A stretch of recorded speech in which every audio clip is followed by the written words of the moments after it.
Hello, everyone. I'm Darren Walker, and I serve as president of the Ford Foundation, a global social justice philanthropy. And today I'm delighted to welcome you to this World Communities Forum, where you are in for a treat. You'll hear from three of the most powerful, exciting, and impactful leaders working in communities on the front lines, addressing issues of health and wealth and race. Let me tell you about our three guests. First, there is Kennedy Odede.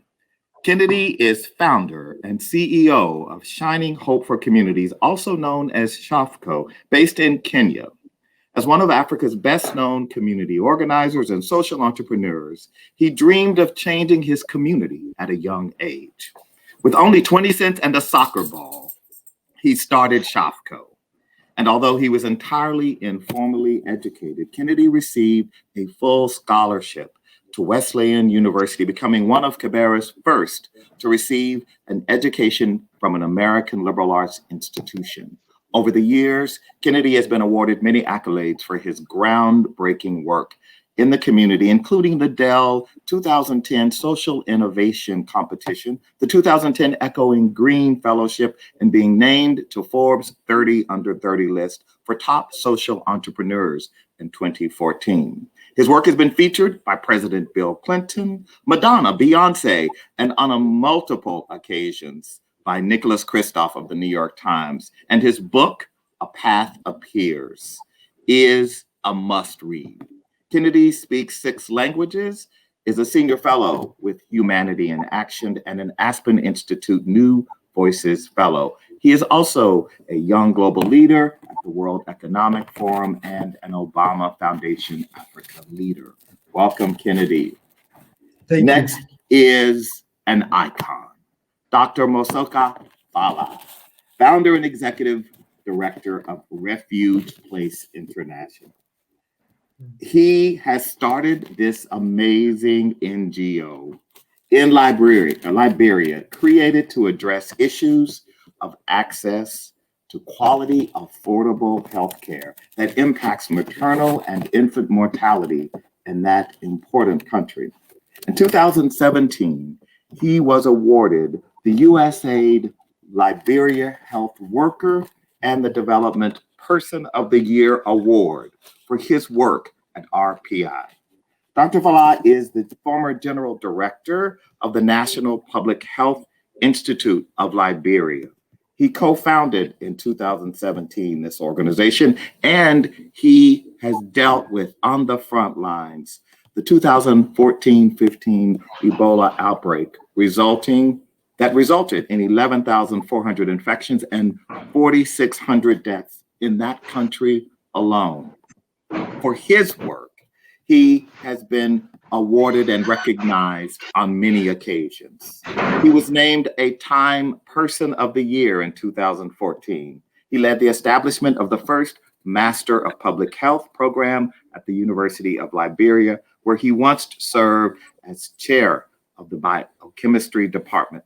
Dr. Fala's extensive experience includes development work and consultancies with USAID, with the President's Malaria Initiative, the WHO, UNDP, Doctors Without Borders, and Action Against Hunger. Over his career, he has won and been awarded several prestigious national and international awards. Welcome, Dr. Fala. Thank you very much. It's an honor. And finally, we have Lenice Hagan Ortiz, who is the executive director of Philanthropia Puerto Rico. In 2018, she began working there as its chief operating officer. And in 2019, she was promoted and named its executive director. Previously, Glenice co-founded Haramau Conservation, a nonprofit focused on empowering communities through conservation and education programs in Indonesia and Puerto Rico. Haramau won the Innovation Prize at Fundación Banco Popular's Hackathon and contributed to Puerto Rico's Puerto Rico's recovery from the devastation of Hurricane Maria in 2017 by installing 41 water purification towers where they were needed. Glenise has been a consultant to Net Hope, a humanitarian organization working with the community-based organization Information as Aid. Welcome, Glenise, and welcome to all three of you. Thank you. This is an inspiration for me just to read your bios, your commitment, your contributions, and the difference you're making in communities. But we want to get right down to hearing from you. And so my job here is just to facilitate your brilliance and allow people to hear your passion and the difference you're making. So let me start by acknowledging that we're in this moment of COVID, the crisis, the humanitarian situation that each of you knows firsthand in your own community. So let me ask this first question. What are you seeing on the ground in your communities that is missing from the high-level conversation amongst elites about the work that you do and the moment we are in? And Kennedy, I will start with you. Thank you so much, Darren. And I'm so happy to have my fellow leaders at the grassroots level. So Darren, what's happening really is that there is no connection on what's happening at a high level on the ground. And it's because that most of the time people forget those who are doing things on the ground. And when COVID really hit us hard, you know that very well that some of the people we serve in the community don't have those luxury of stocking the food, their healthcare, so it was really tough for them. And COVID did not become what is something that really shows us the inequality that is existing. And right now, as we're having the vaccine plan, I see there is a fear that the most vulnerable in the communities are going to be forgotten. So they don't know what's going to happen next. So I feel like people have to listen, policymakers have to listen to what's happening on the ground for us to have a long-lasting solution. And quickly, I saw what happened around the country and in Africa, even in America, when COVID hit us. Community organizers on the grassroots level were the one really fighting hard and passing the information, and yet they don't get recognized. Thank you. Thank you. Glenise. Yes, I'd say what am I seeing in the communities? In Puerto Rico specifically, we've had a couple of years of different situations, from bankruptcy to the hurricane to the earthquakes, and then COVID came along. So there is like, we're tired, but like echoing what Kennedy was saying, community leaders are active. They're there. What I have seen, there is a different perspective, because in COVID, we have had this global, everybody's on the same note. So there has been a different perspective of global looking at solutions, global way of looking at solutions. And I've seen that happening from our side in our communities in Puerto Rico, and that has brought a lot of different solutions, like with energy or with water, just because there's a little perspective of it's not us alone, we're going through this whole thing together. And so there's a perspective there that I'm sure it's going to come as a change in the future for us all. Thank you. And Dr. Fala, you have lived through Ebola. You have been a person who has served to connect the grassroots with the grass tops. What's your perspective on this question? That's a good question. Before COVID, I always used to say that Ebola had, in spite of its devastation, there was always a silver lining in the dark clouds. And one of those silver linings in the dark clouds of Ebola was the strengthening of the community structure, the community leadership, from a point of resisting authority to a point of trying to mobilize their own inner resources. And so when COVID started, the nations of Africa did a great job. They took some decisive actions with the lockdowns and other stuff. But what that did is exacerbated the suffering of these people, because like the West Point community, where there's limited water supply, people have survived on a daily basis. And with the curfew, suffering got intensified, but I was able to visit those communities. I'm sorry, we've lost Dr. Fala, but Kennedy, while we're waiting to have him return, I would be curious to hear from you about the gap and what it will take to fill the gap between the grassroots, the people in communities, and these institutions that feel remote and don't always feel responsive to the needs of people like you. So please tell us how you see this. Yes, yes. So thank you, Darren. I see something different because I feel like COVID is terrible virus, but at the same time, it has opened our eyes. Like in Kenya, government of Kenya now are really so concerned because it was able to expose the inequality that used to exist, and nobody really paid attention to it. So I think at this moment, I'll just encourage community leaders to keep on. I remember I met the Minister of Health, and last week I also met the person in charge of vaccines, trying to find out what can we do better, which Darren, truth be told, that could have never happened before. So I see the work that's been done on the ground with leaders, like Dr. Fala, is that they have shown the world that we can do it. And those who are really living the life experience of what's happening in the community has the solution. So what we need to do is that it's good and important to have those who are doing things on the ground to sit on the table.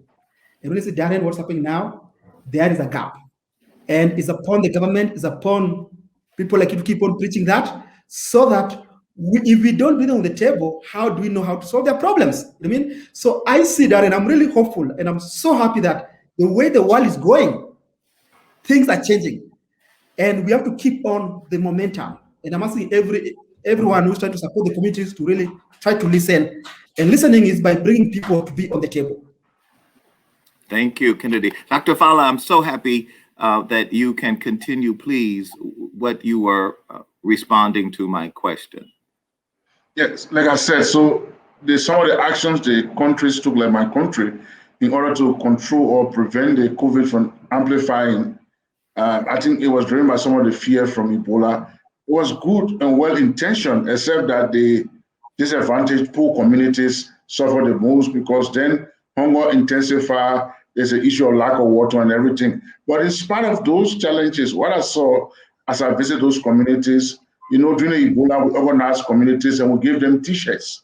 They were able to bring back those T-shirts, dust them up. They were wearing them. They were innovative. They were creating hand washing from buckets and gallons, creating their own hand washing tools before we even got to them. For me, that was a good sense that they had learned their lesson from Ebola and realizing that they have to unite themselves and be innovative. So we saw that they were out there trying to protect themselves. We saw a big change. They were not resisting authority. They had accepted the reality of COVID and were working within their limited resources to protect themselves. Indeed.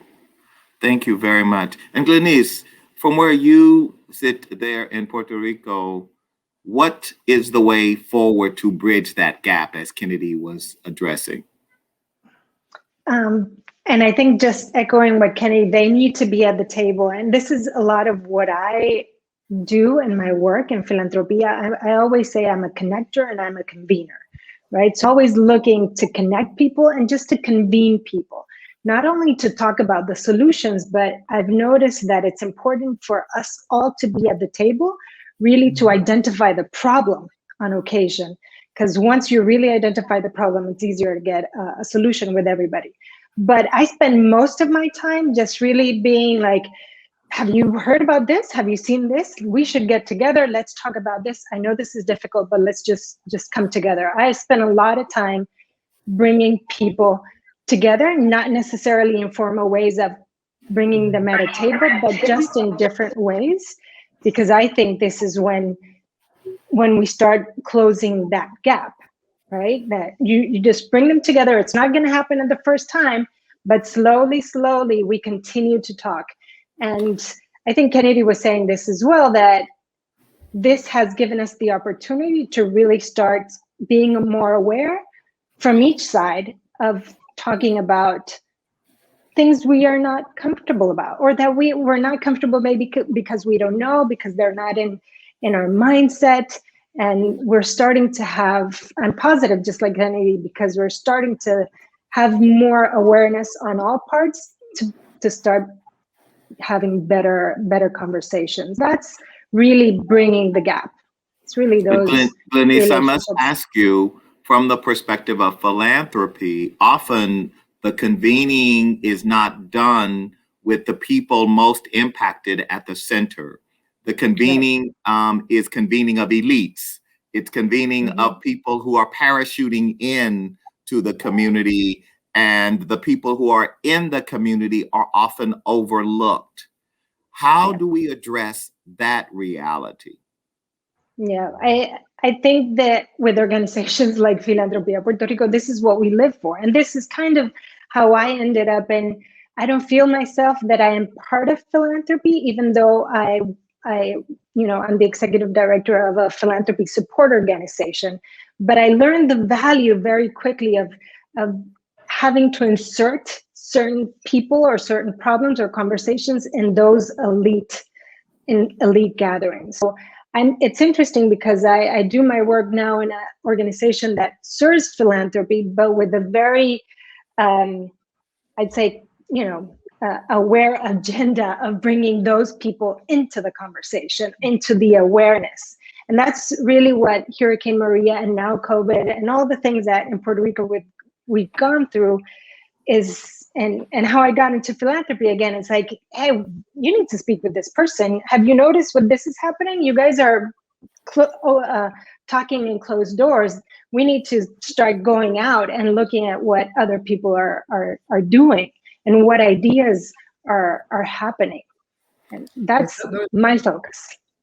Thank you. Then just to add on Glenn, what she has said is really, I agree with her, is that they're connecting and how we can learn from each other. Because what happened is that I've been fortunate enough to go to all these, I won't say the names, okay? The lead together. And it's the same thing. And it's nothing really impactful.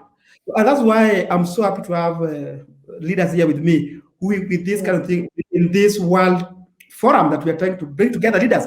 And then for this to succeed, we need a radical change in front of people. And especially people of color, and people from the South, it's been so much tough. And people, leaders like you and allies like you, Darren, are important. I remember very well when you joined Ford Foundation and you made a radicalization called the Build.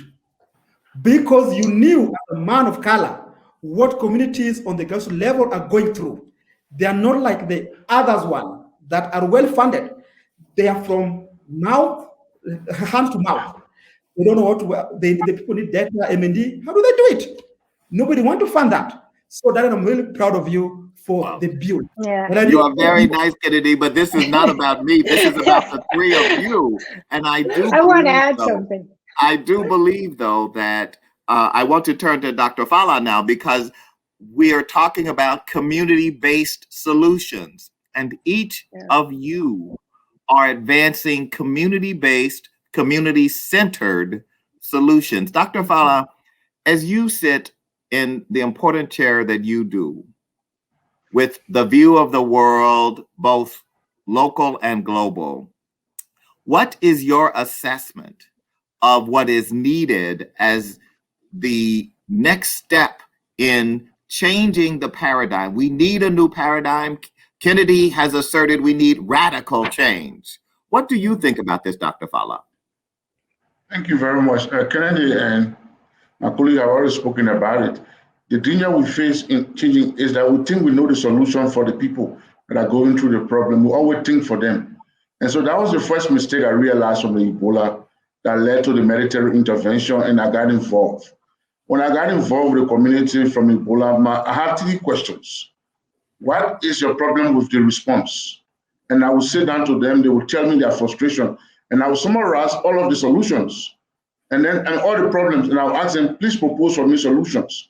And the community would join me in proposing solutions. And then I would say, okay, now, can you join me in solving this problem?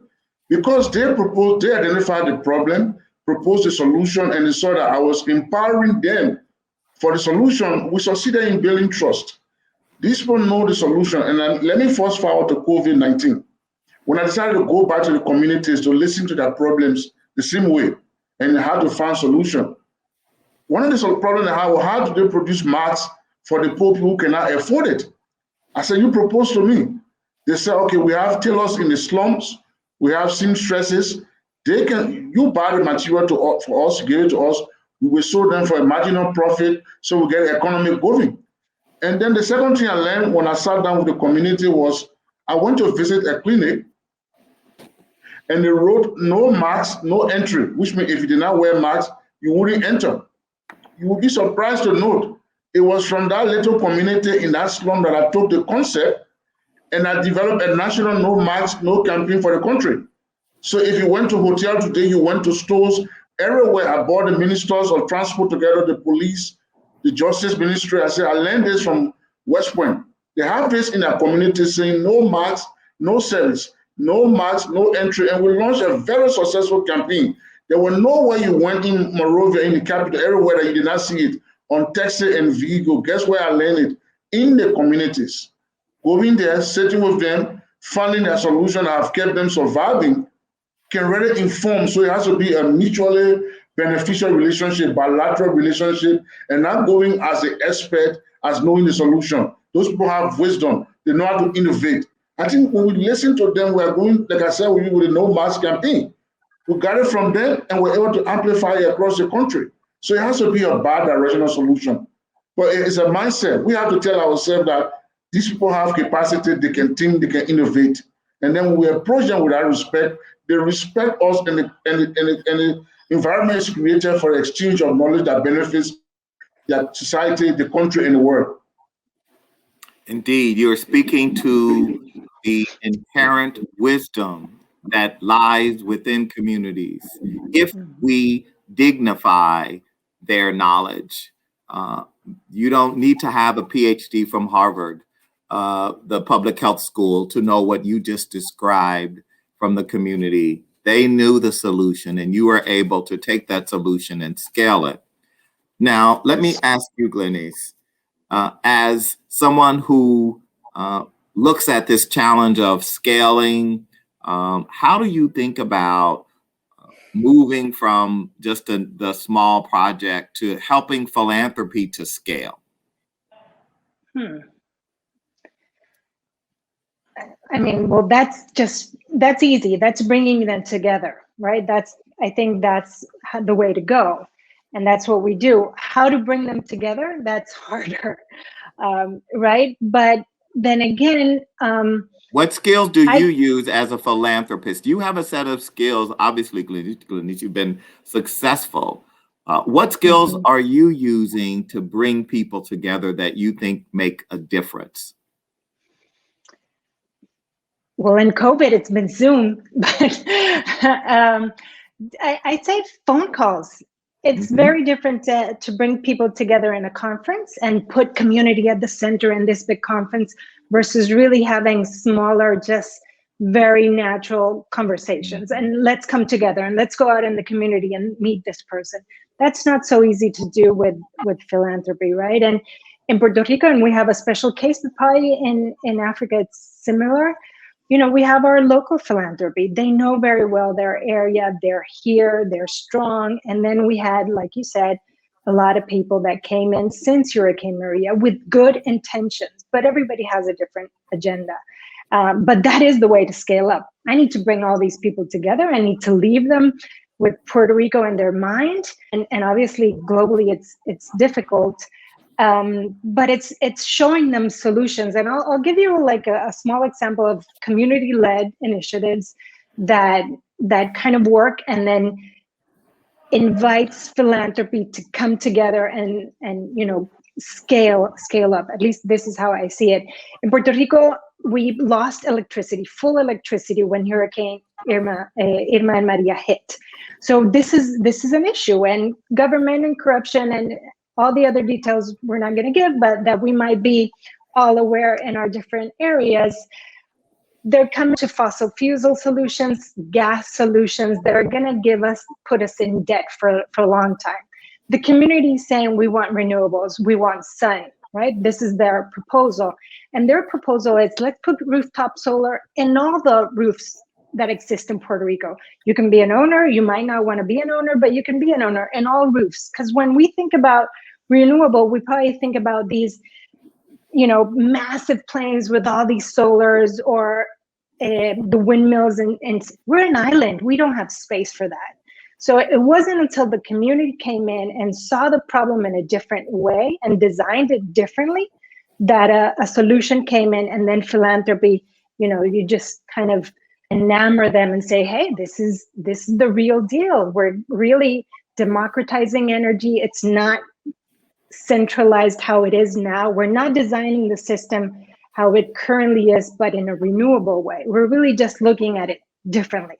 And that's very community-led, and it's an opportunity to show that, and then philanthropy can come together, and it scales, it impacts. They come together, they impact, they scale bigger. So that's, I think, a great example that we have here, that we have been able to have success stories. Thank you. I want to pivot to talk in these last few minutes about first the response with the COVID vaccination to ensure that we are moving beyond conversations about Europe and North America. We have billions of people in the global South who are vulnerable to this horrific pandemic, this disease. How do we ensure that there is equitable distribution of the vaccine across the South? And Dr. Fala, as a public health expert, how do we do that? Who is responsible? Who do we advocate with? Who do we hold accountable to ensure that there is equitable distribution? Step one, we hold each of us responsible. We are common humanity. We are joined by a single thread. No matter our wealth, no matter our skin color, we are humanity. We have the same feeling. We feel the same. Is that human thing that keeps us going as one human being? That's one. The second issue that is bothersome for me is that I'm so much involved in this advocacy, someone coming from the South, is that we have this thing driven by so much fund money. I think Modena made 18.4 billions. We can have a world where everything about us is accumulating of massive wealth in the midst of pandemic. And so the issues we look at are very much that we have vaccine nationalism. There are countries, for example, Canada, that have taken 500% of the doses needed for its population. Almost all of the contract for vaccine has been taken by the West.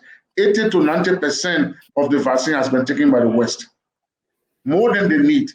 Whereas they get distributed vaccine in Ivory Coast, in Ghana, and in Liberia. Liberia has 4.7 million people, 96,000 doses. Ivory Coast has around 27 million, 500,000 doses. Ghana has 30 million, 600,000 doses.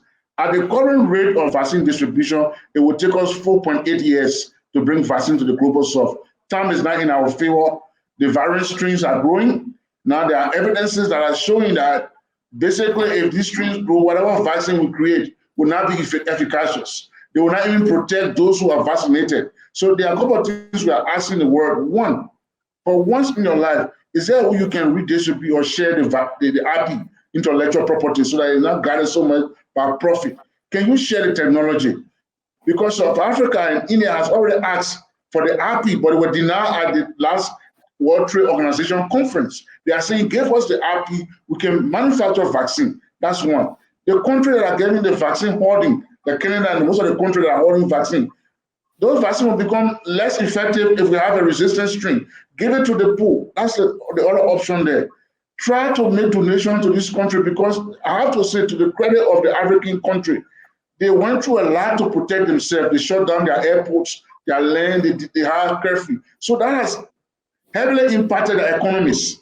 They cannot afford, for example, the Moderna vaccine is $28 per dose.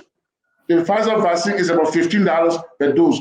They cannot afford it. So for our own shared humanity, for our own shared survival, we need to share the RP, the technology, those that are holding need to give, and some form of donations need to give. Even the World Bank need to give some funding so there is a market. This is a critical humanity. In the absence of that, for me, I can't sleep to imagine that one group have so much excessive vaccine and that one group has none. A question about humanity. We are human beings, we feel the same. No matter my skin color, I'm a people. I want the same thing you want. Thank you very much. Thank you, Dr. Fala. I think the world needs to hear your voice. That was so powerful. Kennedy. Yes, thanks so much, Dr. Fala. That was very powerful. I agree with you. Yes, and it's really so sad that the West talked about globalization when it's only benefiting them. And then when the vaccine comes in, it's about nationalism. I'm so mad about it. I'm Dr. Fala. It's so sad. And I want to tell the American citizens, I want to tell the Canadian citizens, it's upon you now to wake up and say the world cannot be a better place if we forget other countries. Firstly, it is also Darren. The people of color in Brooklyn or in tough neighborhoods, they didn't exist. People in the slums in Liberia, West Point, Kenya, Kibera, they don't travel. You know what I mean? No. And right now, they're the ones suffering most. Yes. So we cannot just preach and talk about it all the time. We have to work on it. Kenya got, I think, 2 million doses. We are almost 50 million. So there's an unfair game. And the vaccine equity is something that is really interesting. It has a multiple faults. Think about it. I just saw in America the ratio between the people of color and the whites. So, Darren, it's a challenge in America. What do you think about Africa? If already in the US, you can see the equality. So I'm telling you, Darren, we are in a very tough moment. And the only who can help us is the leaders, parliamentarians, Congress, Senate has to be like, no, we can't take it all. We are not safe. We are not safe. That's my message. A call to action. Thank you, Kennedy. Yeah. So as we have just a few minutes, I want to ask each of you the following question. What gives you hope? Are you hopeful in this moment? Let's start with you, Glenys. Are you hopeful in this moment from where you sit? I am hopeful. If not, I wouldn't be doing the work, right? There's always a positive vision.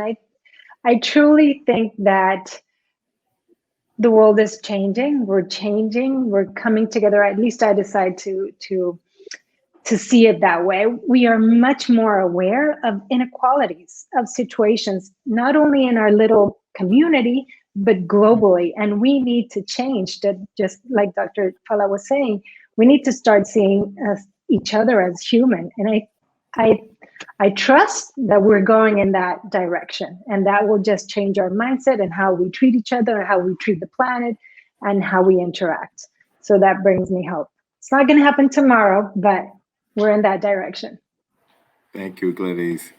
Dr. Fala, are you hopeful? I am hopeful every day. I mean, just this platform is a hope.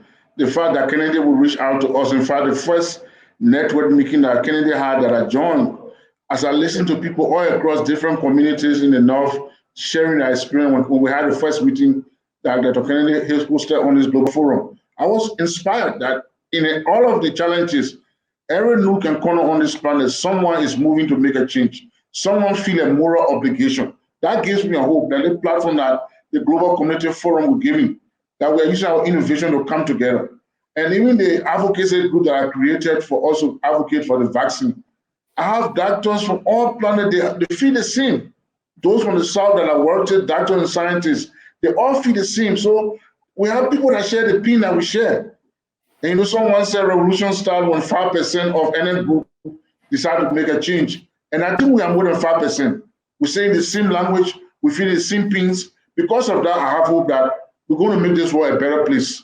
We have to do it for our survival, for our humanity. And so every time, whether it is a Black and African, different people, I see good people there, people with aspiration for a better world that sort of appeal to my sense of humanity. That gave me hope that there are several others like me on this planet that want to make this world a better place for all of us and our children.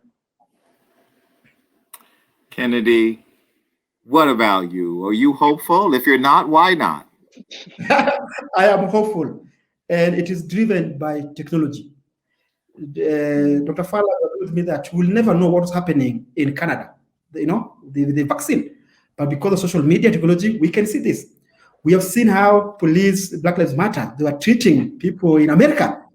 Darren, many years ago, could be secret. Nobody could know. So right now, we are doing what is called Global Alliance. We're forming it with other grassroots leaders like Dr. Fowler and Glennis. Why? Power of technology. We can bring our voice together. Mm-hmm. The only thing I say is that let's keep fighting. Let's not stop it. Thank you.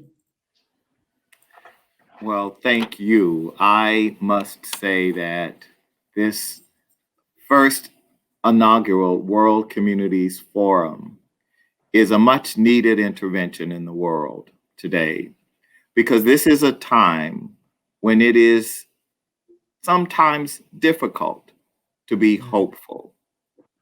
And yet, when I look at the three of you, I see in your faces passion, a commitment to justice, a belief in the dignity of the communities you serve, and understanding that the solutions that the world needs are there in those communities.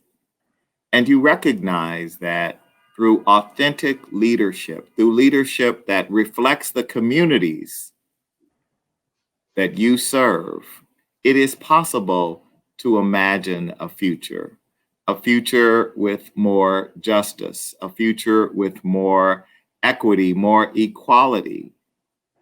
So I feel, as the president of the Ford Foundation, very hopeful because I know that hope is the oxygen of democracy. It is the oxygen of optimism that allows us to believe, allows us to dream. And the three of you are dreamers, for sure. But the three of you are doers. You are making a significant difference in your community and in the world at large. And your message is a message that is a call to action, a call to urgently address the issues of inequality, injustice, discrimination, bias that exist in the world. And it is a call to action to those in power, to hold us accountable, to deliver on our mission to serve, our mission to reduce poverty and inequality, to improve health outcomes and the like. And your words are making a difference. Your leadership is being heard. And because of that, the world will be a better place, and we can imagine a post-COVID world that is more just, that is more fair, that is more equal, because of the work of people like you. So on behalf of all of my colleagues at the Ford Foundation, I want to thank you for your courage, your wisdom, your creativity, and your willingness to be vulnerable in the face of powerful interests, but your unwavering commitment to deliver for your communities. So thank you. It's been my honor to serve as the moderator of this inaugural World Communities Forum.